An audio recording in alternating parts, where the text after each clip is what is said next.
You're bored right now, aren't you? Not completely, but a little. Enough that part of your brain is already wondering if you should keep watching this or scroll to something else.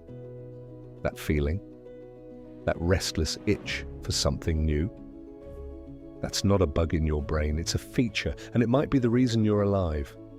Boredom feels like nothing is happening, but inside your brain, something very specific is going wrong. Your brain runs on dopamine, a chemical that doesn't just make you feel good, it makes you want things. It drives you to explore, to hunt, to search for rewards. When you find something new, a discovery, a surprise, a solution, dopamine floods your system. Your brain lights up. You feel engaged.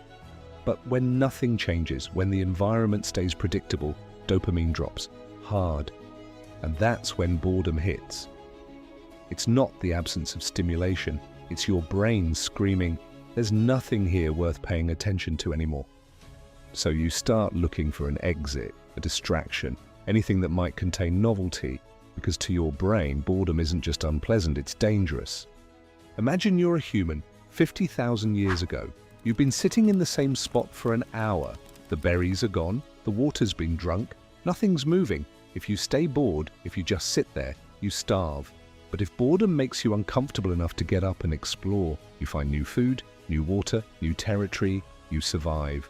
Boredom is your brain's way of saying, move, search, don't get comfortable. The humans who could tolerate sitting still, they didn't make it. The ones who got restless, they spread across the planet. And that same mechanism still runs in your brain today.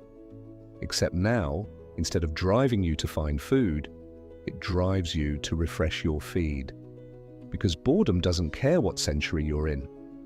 It just wants you to do something different. Here's the problem. We've hacked the system. Your ancestors got bored maybe a few times a day. Long stretches of the same task, hunting, gathering, walking, then something new. But now you can eliminate boredom whenever you want. Instant novelty, infinite scroll, a new video every 6 seconds. Your brain gets dopamine hits on demand, so its tolerance goes up. What used to be interesting isn't anymore. You need faster cuts, brighter colors, louder sounds, stronger stimulation just to feel normal.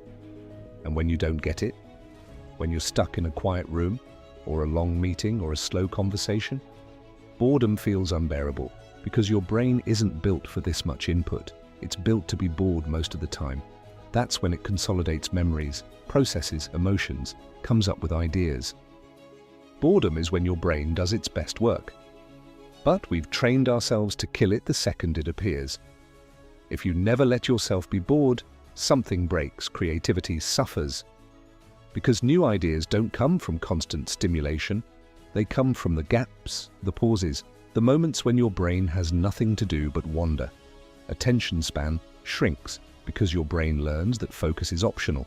If something isn't instantly rewarding, just move on.